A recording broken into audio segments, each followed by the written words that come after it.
Alright everybody, with just how much loot there is to go after inside of Borderlands 4, I wanted to go ahead and make this video to let you guys know my personal recommendations for legendary gear that you should go and hunt down as soon as you hit level 50, right? Obviously, farming before your level 50 is kind of counterintuitive, because level 50 gear is going to be stronger than level 46 gear no matter what. You're going to have to refarm it anyways. So this is my selection of legendary gear to go hunt down as soon as you hit level 50. Now there's no particular order, but there are definitely going to be ones that have a higher priority than others. And for people wondering, what about any purple gear? Will that be in this video? No, I will briefly mention just how good some of them are right now. Things like the vivisecting throwing knife is in your ordnance slot, which is why honestly, bro, we're not going to have too much ordnance representation because for most of the time that slot's going to be dominated by a vivisecting throwing knife anyways. And of course, underbarrel attachments are very good in this game. Think of the shrapnel launcher as an underbarrel on a lot of shotguns, absolutely destroying the bosses. And purples are very, very good in this game, but you can't go farm a dedicated drop source from them. Your best bet in getting great purple gear is honestly go target farm a legendary you're looking for, and as you're farming for it, make sure you're looking at the purples, because directly farming for a purple, not gonna happen, chief. Now, one thing I do want to mention,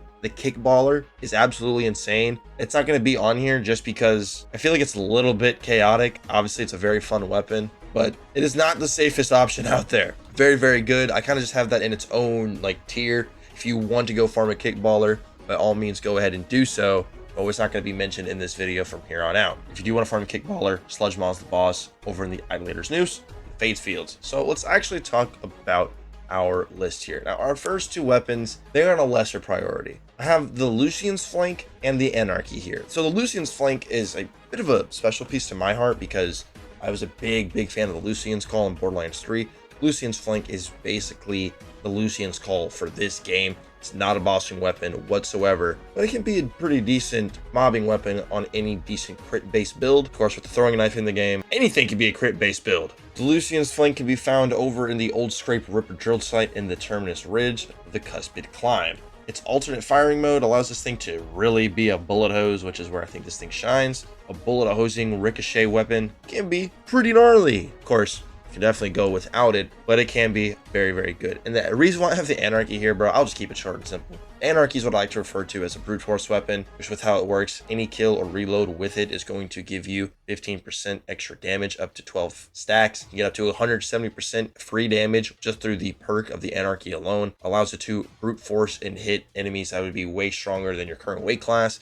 It was used to brute force farm Mayhem 10 gear at a Mayhem 4 level setting back in BL3. It's an absolute menace in this game as well. I just don't have that much fun with it, but I would be wrong to deny how good the Anarchy is. And if you would like to farm the Anarchy, Radix, the Primordial Guardian Vault boss over in the Arcadia Burn, is your dedicated drop, which is awesome because I love farming Vault bosses. Okay, now briefly before we finish off with weapons, I do want to talk about some pretty darn good legendary equipment. The first one is a really nice shield. It is the Fireworks Shield. It's a very easy shield to go after and farm. Splash Zone, one of the first bosses you fight in the entire story. We also know that Splash Zone gets worked pretty darn fast, right? The shield's pretty nice for just mobbing potential because whenever you defeat a target, it's going to spawn, I think it's like 3 homing missiles to go and attack other nearby targets. Honestly, kind of take for granted how good it is until you take it off, and for how easy it is to farm and how good it really is. It makes its way into this video. Highly recommend this shield if you're ever in a spot or scenario where you really don't know what exact shield to put on a build.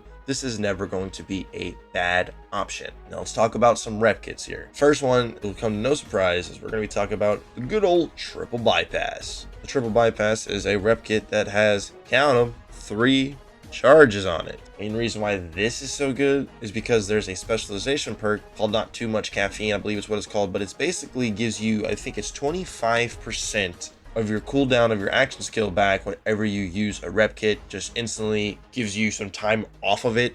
So if you have this, if you need to get your action skill back immediately, you just pop your triple bypass 3 times and it's going to be literally right back, and you can use your action skill again. On top of that, you can get a lot of other good, really awesome passives that can go with it. Maybe it's amp damage, elemental affinity, melee, whatever it may be. You're going to want to go get your hands on a few triple bypass rep kits. If you like to farm the triple bypass, go ahead and head over to the Fate Fields. The Dissected Plateau and the Claim Abandoned Auger Mine is going to have the Back Hive boss.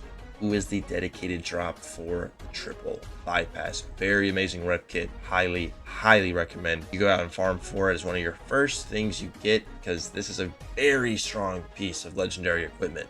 And then for our other legendary rep kit that we have one of my favorites, the War Paint. The War Paint is a rep kit which is going to drastically increase your rate of fire and your movement speed whenever you pop it for 15 seconds. It's one that I've been addicted to using on my Bullet Hose Rafa build, as mine got blessed with an even further 15% rate of fire increase on use. So we get more fire rate than we normally get with this, which is insane. And we also get some movement speed. Who doesn't want to go fast, right? If you want to farm it, hey man, it's in the same dedicated drop as Lucian's Flank, Cuspid Climb, Old Scrape, Ripper Drill Site, and the Terminus Terminus range. But if you're looking for any equipment to get some extra rate of fire for any specific build, the War Paint should be one of the first ones that comes to your mind. I absolutely love this rep kit. All right, now let's talk about some heater weapons. And honestly, this one might come a little bit of a surprise to you guys, but the Ballista sniper rifle, first of all, is a very cool concept for a weapon. Its legendary perk is after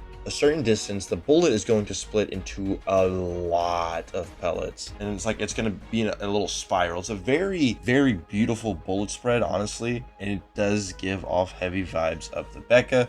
This is a sniper rifle and it hits way harder than the Becca. Of course, it's a Jakobs sniper as well, so if any of these mini of pellets are crits, yeah, they're gonna ricochet and annihilate nearby targets. This thing at base is very unique, and it's very good, so it has just so much potential in a lot of different builds. And if you would like to farm yourself a good ballista, the first phase of the Timekeeper boss fight, not the second,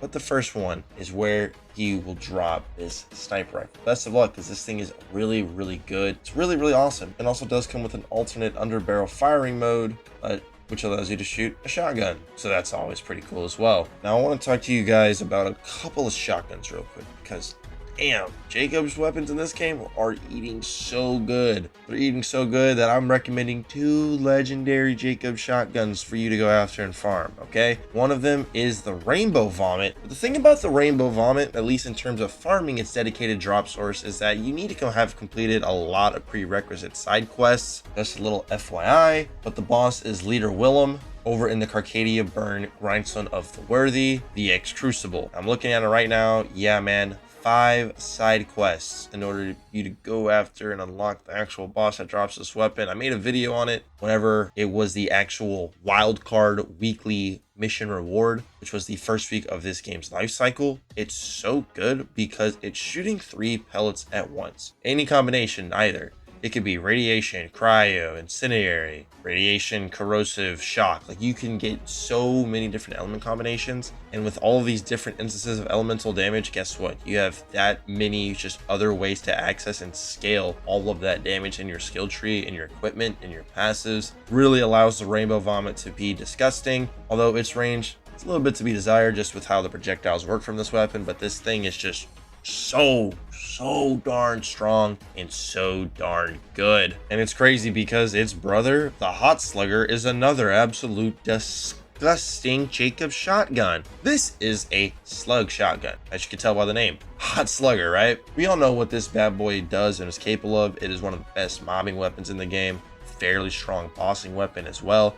It hits like such a truck at base, and as a hard-hitting Jakobs slug shotgun, those ricochets are going to be so disgusting, my man. One of the best weapons easily in the entire game. Whether you want to mob with it, boss with it, whatever it may be, this is one of those amazing weapons. Especially with Rafa, there's so many skills that synergize so well with this gun on Rafa. You can give it free incendiary damage, you can stack up a lot of extra gun damage, and it's one of the most satisfying weapons to use, especially when you're using it in a mobbing scenario, because you're just looking at everything and just instantly destroying them. Like, the enemies don't even have a chance to do anything because you look at them, pull the trigger, and they're gone. Yeah, the projectile from this thing does have a travel distance. It's not a hit scan weapon. So if you have something that gives you minus weapon handling, like legit negative weapon handling, it will affect the actual speed and distance of the Hot Slugger's projectile, which is just a little bit of a food for thought in case you didn't know. But the actual Hot Slugger's perk, legendary perk,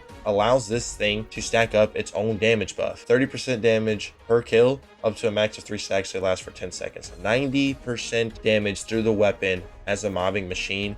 This thing is so freaking good, an absolute must-have weapon. The dedicated drop for this is in the Craven's Nook bunker, which is close to the old sanctuary, and the actual boss's name is the Callous Harbinger of Annihilating Death. Quite the mouthful of a name, but it's in the Craven's Nook order bunker in the Terminus range in the heart of the mountain, right by the old sanctuary where you first meet Amara. Seriously, make this honestly the first weapon you go farm. Just get it in your inventory. You don't need to worry about parts, RNG, or anything. You got one, you got the same one that everybody else in the community has. Make this your top priority weapon to go get. Then let me tell you about my favorite assault rifle, because dude, I'm a fan of booms. I was a fan of Moe's. I was a fan of the Ogre assault rifle in Borderlands 3, and I am an absolute advocate, enthusiast of the Wombo Combo. This is a Vladoff assault rifle, which legendary perk allows for it to automatically shoot very hard hitting rockets. These rockets deal kinetic damage.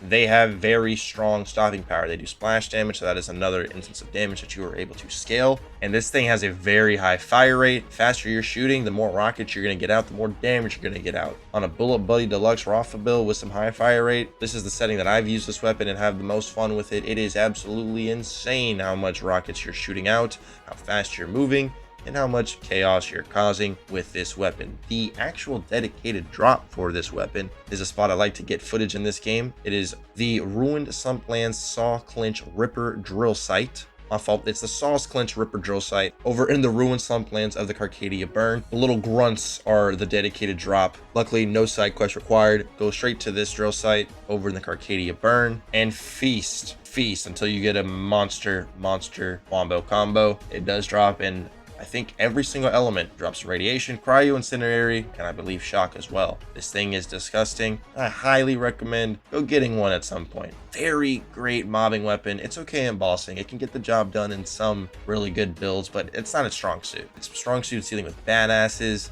and below rank and file enemies. Very good. I love this weapon. One of my favorite assault rifles in the game. Probably my favorite weapon in the game at the moment. It's so darn good. Highly recommend it. Now, you could say I saved the best for last, but I would like to say I saved the most consistent weapon for last. That is the Kaoson SMG. This is a Vladoff SMG in this game. In Borderlands 3, it was a doll SMG, but there's no doll in this game, so it's a Vladoff here that shoots Torg stickies. Now, the thing is that these Torg stickies, you have a % chance of rolling them to do either 2%, 3%, or the elusive 4%. I got lucky and I got a 4% Kaoson. Thing's been one of my favorite boss melting weapons on my Rafa build for a minute now. It's so good. The Kaoson does have a respectable rate of fire, but where it comes insane is when you are shooting so many of these Torg stickies before reloading that allows for all those stickies to stack up their bonuses on each other. Just stack, because you're just bullet hosing so many Torg stickies at the target. This weapon is always going to come in what is a ×2 per pull of the trigger type of weapon. It's always going to shoot 2 bullets per pull of the trigger. So you do want to invest in having some sort of just way to continuously shoot it. However, you can extend your magazine size. Maybe have some way to just not consume ammo in your magazine, whatever it may be,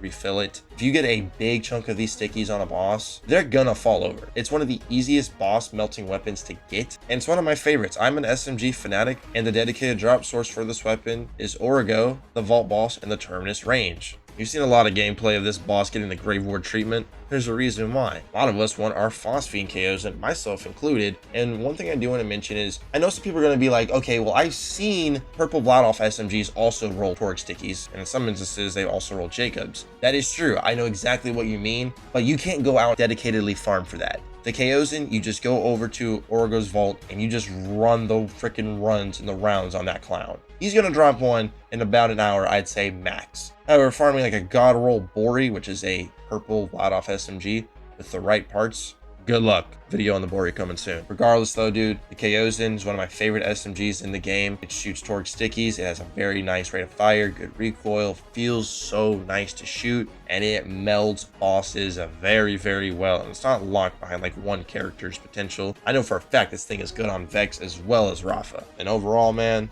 my favorite legendary SMG currently in the game. Guys, let me know your thoughts and opinions on our list down below in the comments, as well as some of your favorite legendary pieces of gear in this game that you would recommend people go farm once they hit level 50. We are always streaming on Twitch pretty consistently these days, twitch.tv/Kwree, Kwree, and we have our Mo channel, the side channel for this channel, where we post content that doesn't make it to this channel. Y'all have a great day, be safe, consider subscribing. I'll see your beautiful faces in the next one.